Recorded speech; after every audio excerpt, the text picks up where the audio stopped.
A domestic abuse survivor has told Sky News how a police officer took advantage of her while she was in a women's refuge.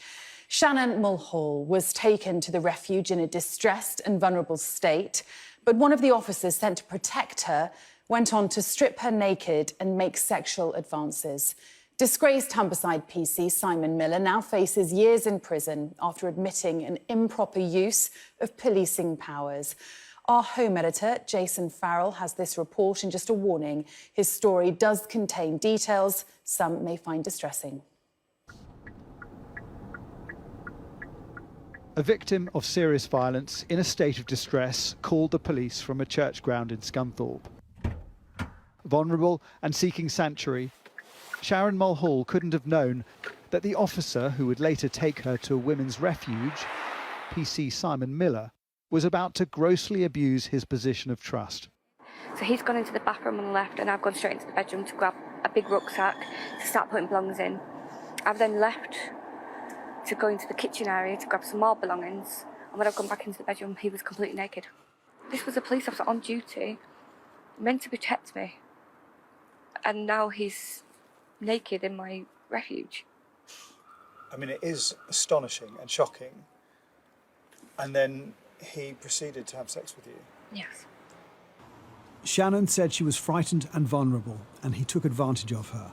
Afterwards, she says she was disgusted, but was afraid to report it.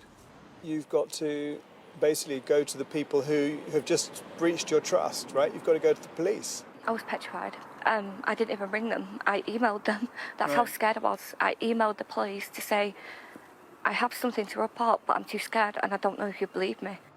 PC Simon Miller, seen here entering court when the case began, has pleaded guilty to improper exercise of police powers. The latest in a line of police officers who've brought shame to their uniform and dented trust in the police. Most notably Met Police Officer Wayne Cousins, who killed Sarah Everard, and David Carrick, who was unmasked as a serial abuser and rapist. And today the government's announced powers to remove rogue officers sooner.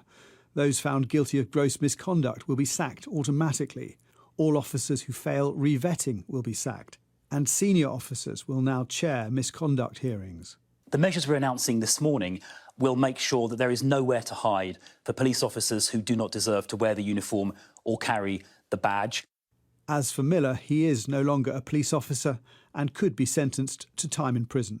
PC Miller sniggered in the dock as Shannon read out her impact statement, but she said she needed to do this, not just for herself, but to protect other women. And that is a growing trend since the murder of Sarah Everard by a serving police officer in London. More women coming forward, and they're doing it to protect other women. Kevin Donoghue represents Shannon and specialises in cases against the police. How many cases are you getting at the moment? With abuse from specifically with police officers, we're getting at least several per week. It used to be maybe get one every few months, but now we're getting a few per week. Right, that's a massive increase. And these officers can come around with the protection that they can as police officers and have used and abused that, and it is done in a very underhand, very creepy way.